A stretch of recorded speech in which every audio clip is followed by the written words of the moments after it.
वाहिगुरू जी का खालसा वाहिगुरू जी की फतेह। बेटा अज आप तीसरे पाठ का तीसरा ही पाठ जोड़ा पढ़ना आ। पहला आप पढ़िया ही कि जन्म समय दी रस्मां की आ। सैकेंड वन आप पढ़िया ही कि ब्याह दी रस्मां की। तीसरे पाठ दे विच आपां तीसरियां आखिरी रस्मां पढ़नियां कि अकाल चलाने जां मौत दी रस्मां की हुंदियां जां किहड़ियां-किहड़ियां हुंदियां। सब तो पहलां तो की दसदा लेखक कि कोई भी व्यक्ति जदों प्राण त्याग दिंदा है तो उस तो पिछों औरतां जिहड़ियां हुंदियां वो घर दे विच बैठ के वैन पाउण लग जांदियां। वैन पाउण दा अर्थ हुंदा उच्ची आवाज़ दे विच होना। ते जिन्ने भी आदमी हुंदे आ वो बाहर विहड़े दे विच कोई दरी चादर जां कुछ होर विछा के हेठां बैठ जांदे।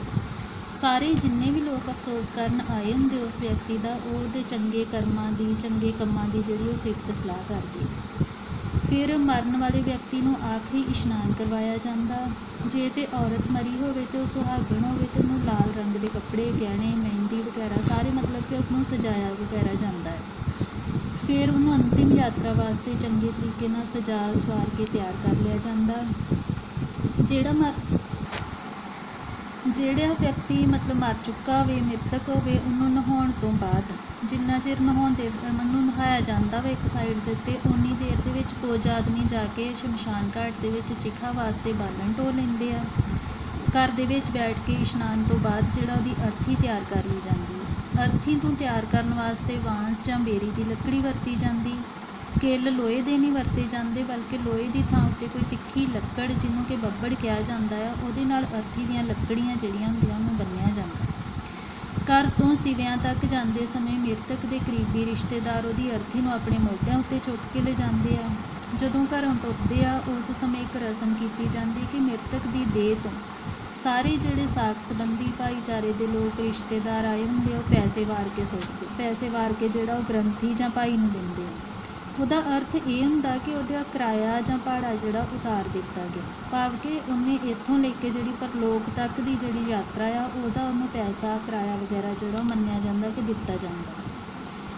ਅੱਧੇ ਰਸਤੇ ਤੋਂ ਪਿੱਛੋਂ ਔਰਤਾਂ ਜਿਹੜੀਆਂ ਹੁੰਦੀਆਂ ਉੱਥੇ ਹੀ ਬੈਠ ਜਾਂਦੀਆਂ ਭਾਵ ਕਿ ਅੱਧ ਤੱਕ ਪਹਿਲਾਂ ਔਰਤਾਂ ਜਾਂਦੀਆਂ ਹੁੰਦੀਆਂ ਸੀ ਅਰਥੀ ਦੇ ਨਾਲ ਸ਼ਮਸ਼ਾਨ ਘਾਟ ਤੱਕ ਨਹੀਂ ਸੀ ਜਾਂਦੀਆਂ ਤੇ ਮਰਦ ਹੀ ਸਿਰਫ ਅਰਥੀ ਦੇ ਨਾਲ ਸ਼ਮਸ਼ਾਨ ਘਾਟ ਤੱਕ ਪਹੁੰਚਦੇ ਹੀ। ਪਰ ਮੌਜੂਦਾ ਸਮੇਂ ਔਰਤਾਂ ਵੀ ਮੜੀਆਂ ਜਾਂ ਸ਼ਮਸ਼ਾਨ ਘਾਟ ਤੱਕ ਜਾਂਦੀਆਂ। फिर मड़ियां विच पहुँच के अर्थी नूं ला लिया जाता। चिखा वास्ते लकड़ी चीण ली जाती आ।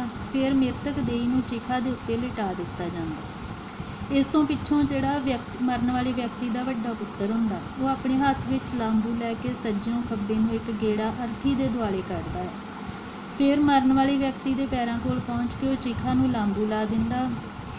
लांबू लाउण दा अर्थ हुंदा कि उहनूं अग लगा देनी। अग लग जाण ते अर्थी नाल आए सारे आदमी जिहड़े दूर हो के खलो जाते आदमी जां औरतां जदों चिखा पूरी तरह सड़ जाती है भाव कि मृतक दे लगभग सड़ चुकी हुंदी आ। उस तो बाद मुर्दे की खोपरी जिहड़ी वो दिखाई देण लग जाती। खोपरियां दीयां हड्डियां जिहड़ियां सब तो सख्त मन्नियां जांदियां इस करके कहा जाता कि वो अखीर तक जिहड़ी वो सड़दी नहीं जां मुश्किल नाल सड़दी। सो जदों खोपरी दिखाई देण लग जाती तो कोई भी व्यक्ति जिहड़ा वो अर्थी दे विचों एक डंडा कढदा आ। फिर वो मुर्दे की खोपरी नूं ठकोरदा उन्होंने हिला चला के सारे पासों तो मतलब चंगे तरीके नाल साड़न की कोशिश जिहड़ी वो करदा तां कि वो चंगी तरह सड़ जाए। तो जिहड़ा उन्हें हत्थ दे विच डंडा फड़िया हुंदा आ उन्होंने फिर खोपरी नूं हिला जुला के ठकोरन तो बाद चिखा दे उपरों लाश दे पैरां तो पार करके सुੱਟ दिंदा। इस सारी रस्म नूं जां किरिया नूं कपाल किरिया कहंदे। कपाल किरिया की रस्म तो पिछों अर्थी दे नाल जिन्ने भी लोग आए होंदे चिखा दे बाहर जिन्ना भी बालन ऐरा वगैरह साइडों के उत्ते पिया हुंदा उन्हां सारे बालन नूं तीलियां नूं इकट्ठा करके चिखा उपर सुੱਟ दिंदे। फिर चिखा तो जदों वापस उन्होंने मुड़ना हुंदा वो चिखा वल वेखदे नहीं आ बिना पछाण तक्कण तो ही वापस तुर पैंदे। सारे आदमी कुछ एक चिन्ह वरतदे आ जिहदे नाल वो समझदे आ कि मुर्दे जां मरन वाले व्यक्ति नालों हमेशा ही अपना संबंध जिहड़ा वो तोड़ देणगे।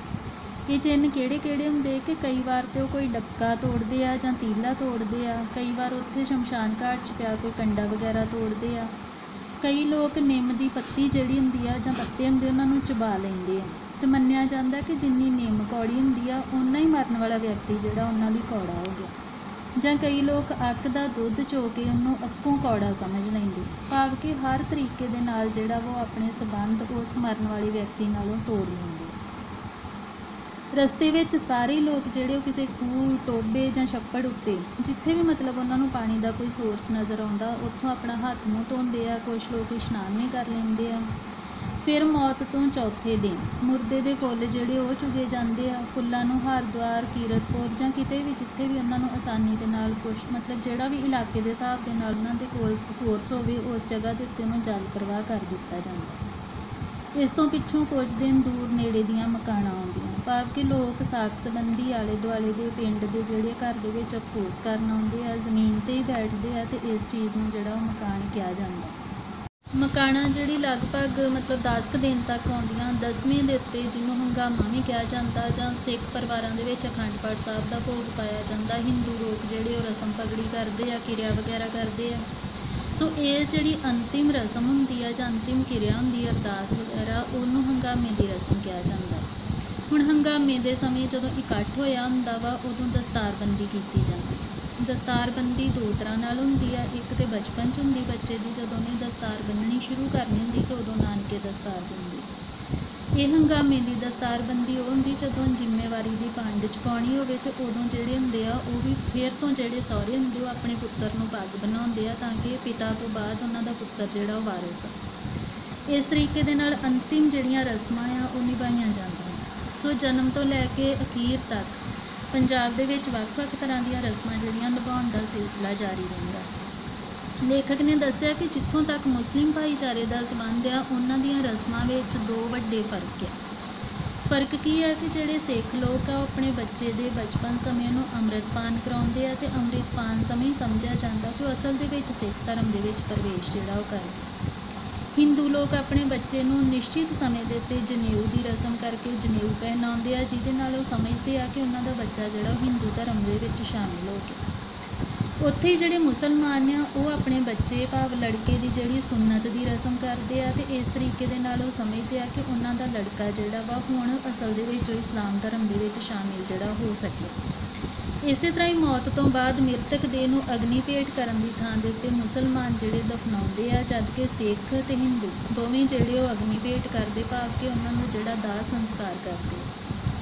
ਸੋ ਇਸ ਤਰ੍ਹਾਂ ਲੇਖਕ ਨੇ ਦੱਸਿਆ ਕਿ ਜੀਵਨ ਨਾਟਕ ਦੇ ਆਰੰਭ ਤੋਂ ਲੈ ਕੇ ਅੰਤ ਤੱਕ ਵੱਖ-ਵੱਖ ਕਿਸਮ ਦੇ ਰਸਮਾਂ ਜਾਂ ਰਿਵਾਜ ਨਿਭਾਏ ਜਾਂਦੇ ਆ। ਇਹਨਾਂ ਦੀ ਪੂਰਤੀ ਵਿੱਚ ਮਤਲਬ ਇਹ ਸਾਰੇ ਜਿਹੜੇ ਰਸਮਾਂ ਰਿਵਾਜ ਆ ਤਿੰਨਾਂ ਸਮਿਆਂ ਦੇ, ਇਹਨਾਂ ਦੇ ਵਿੱਚ ਇੰਪੋਰਟੈਂਸ ਕਿੰਨਾਂ ਦੀ ਆ, ਕਿਹੜੇ ਲੋਕ ਇਹਨਾਂ ਨੂੰ ਨਿਭਾਉਣ ਦੇ ਵਿੱਚ ਆਪਣੇ ਜਿਹੜਾ ਯੋਗਦਾਨ ਦਿੰਦੇ। ਜਨਮ ਸਮੇਂ ਦਾਈ, ਠੀਕ ਆ, ਵਿਆਹ ਸਮੇਂ ਨਾਈ ਅਤੇ ਭਾਈ, ਮਤਲਬ ਅਖੀਰ ਦੇ ਉੱਤੇ ਜਿਹੜਾ ਅੰਤਿਮ ਅਰਦਾਸ ਉਹ ਗੁਰਦੁਆਰੇ ਦਾ ਗ੍ਰੰਥੀ ਜਾਂ ਹੋਰ ਧਰਮ ਦੇ ਜਿਹੜੇ ਹੁੰਦੇ ਆ ਪੁਜਾਰੀ ਵਗੈਰਾ ਉਹ ਇਹ ਰਸਮਾਂ ਨਿਭਾਉਂਦੇ। ਸੋ ਸਮੇਂ ਦੇ ਬਦਲਾਅ ਦੇ ਨਾਲ ਉੱਪਰ ਦੱਸੇ ਰਸਮਾਂ ਰਿਵਾਜਾਂ ਵਿੱਚ ਵੀ ਕਿਤੇ ਤਬਦੀਲੀ ਆਈ, ਭਾਵ ਕਿ ਐਸਾ ਜੋ ਰਸਮਾਂ ਰਿਵਾਜ ਨਹੀਂ ਰਹੇ ਜਿਵੇਂ ਕਿ ਲੇਖਕ ਨੇ ਦੱਸੇ ਆ। ਇਲਾਕਿਆਂ ਦੇ ਹਿਸਾਬ ਦੇ ਨਾਲ, ਸਮੇਂ ਦੇ ਹਿਸਾਬ ਦੇ ਨਾਲ ਬਹੁਤ ਸਾਰੀਆਂ ਚੇਂਜਸ ਜਿਹੜੀਆਂ ਆ ਗਈਆਂ ਅਤੇ ਕੁਛ ਇੱਕ ਰਸਮੋ ਰਿਵਾਜ ਅਜੇ ਵੀ ਉਸੇ ਤਰੀਕੇ ਦੇ ਨਾਲ ਕਾਇਮ। Thank you.